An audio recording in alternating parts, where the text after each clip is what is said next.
Hello hi friends, ఇదైతే Saturday mini vlog అనమాట. Saturday evening నేను దోశ కోసం నానబెట్టుకున్నాను. ఇక్కడ రెడ్ రైస్ ఉంటుంది కదా, ఎర్ర బియ్యం అని జొన్నలు కలిపి చేస్తున్నాను అనమాట.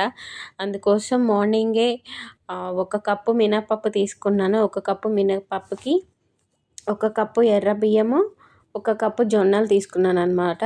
మాకైతే ఫస్ట్లో తినడం కొంచెం కష్టం అనిపించింది, కానీ తినంగా ఇవైతే మాకు కానీ మా పిల్లలకు కానీ బాగా ఫేవరెట్ అయిపోయినాయి అనమాట. ఎంత అంటే ఇక బియ్యం దోశలు అంత ఇష్టపడలేదన్నమాట. ఇవే మంచిగా తినేస్తున్నారు.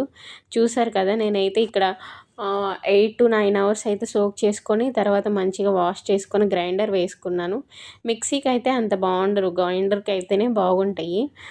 చూసారు కదా, నెక్స్ట్ డేకి ఎంత పర్ఫెక్ట్గా ఫర్మెంట్ అయిపోయిందో. ఇవి తినటం వల్ల ఏమంటే కొంచెం మనకి ఎక్కువ కూడా తినాలనిపించదు. 1-2 దోశలకి టమ్మీ ఫుల్ అయిపోతుంది, బాగా హెవీగా అనిపిస్తుంది అనమాట స్టమక్కి. అందుకోసం అనేసి మేము ఇవి వెయిట్ లాస్కి కూడా బాగుంటుంది అనేసి అన్నట్లుగా ఇవే ప్రిఫర్ చేస్తున్నాము. మీరు ఎప్పుడైనా రెడ్ రైస్తో దోశ ట్రై చేశారా? ట్రై చేస్తుంటే చెప్పండి. ఇవైతే ఎమ్మీగా ఆయిల్ కూడా అంత ఎక్కువ పీల్చదనమాట, అంత బయటకు వచ్చేస్తుంది, అంత బాగుంటుంది. దీంట్లో పుదీనా కానీ కొబ్బరి చట్నీ కానీ అయితే ఇంకా బాగుంటుంది. ఓకేనా ఫ్రెండ్స్, బాయ్.